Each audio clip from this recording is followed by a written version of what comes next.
Maliit na utang lumalaki, onting singil nagagalit. Jello, singilin mo na nga si Maring Jessica sa utang niya. Ano sasabihin ko, ma? Sabihin mo magbayad na siya. Anong petsa na? Anong balak niya sa Pasko pa? Ate Jessica? Ano yun? Yung utang niyo daw po kay mama. Ay, di umano. Wala akong pambayad sa inyo. Lumipad ang aming team para ikaw ay singilin. Di umano. Sa katapusan pa ako makakabayad ng utang ko. Di umano. Nakakapag-outing pero di nakakabayad sa akin. Potek bars! Utang moments. Nakalike ka na ba? Like mo na yan.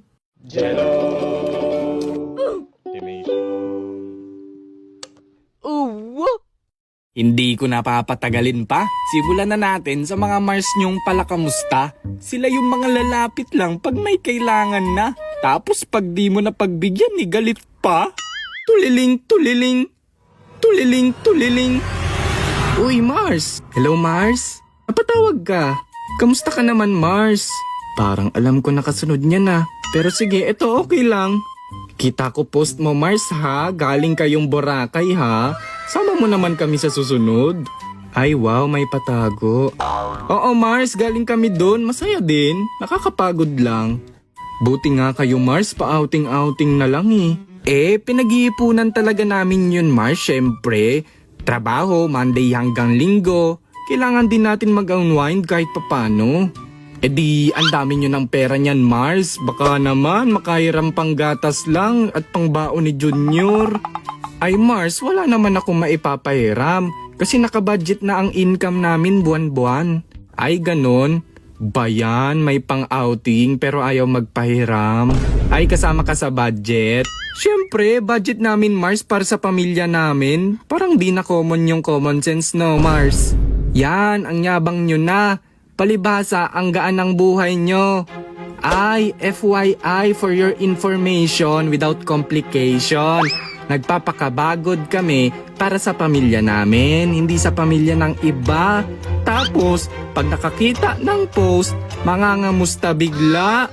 Bongga! Sige na Mars, magtatrabaho pa ako. Kasi pag di ako nakapagtrabaho, baka mangamusta din ako sa iyo.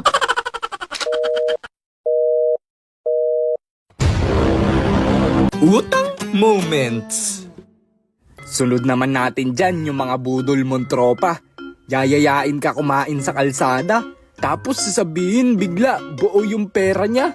Sa totoo lang, grabe ba? Parang nagugutom ako be. Tara tusok-tusok tayo. Ay tara be, go tayo dyan. Ate, isa nga pong order sa Kikiam tas Dynamite. Yung malutong? Hindi, yung sumasabog. Eme, ikaw be, ano sa'yo? Siguro akin fishball tsaka gulaman ate. In fairness, masarap din dito kumain ha. Halabi, buo pala pera ko. Pwede pabayaran muna. Ayan tayo Ikaw nagyaya, biglang ako magbabayad. Ano magagawa ko? Buo pera ko be. Ayan pre, hold upin natin. Wag yan pre. Ninakaw ko wallet nung nakatali buhok dyan. Oh, puro barya laman. Di nagsuri ka. O sige, taka na nga. Buo pala ang pera. Lambi. Utang moments.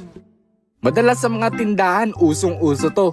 Tatawag sa labas ng tindahan tapos bibili ko no.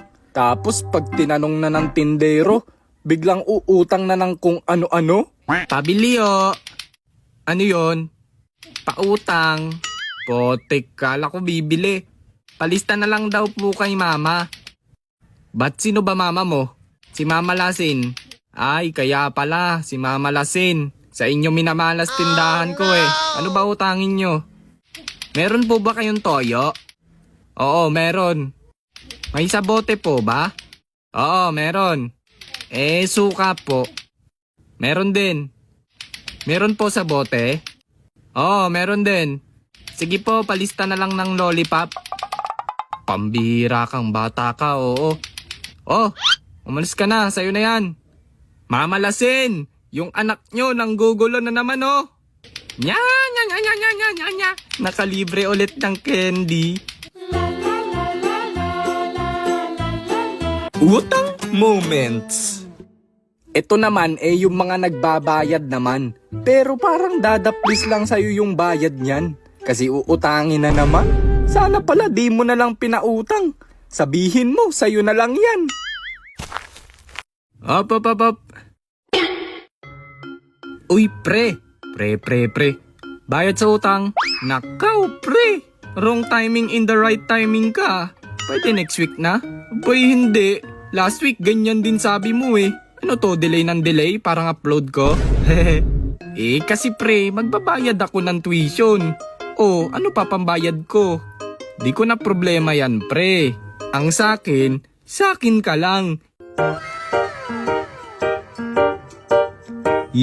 Bayad utang. Kikiligin na sana ako, pre eh.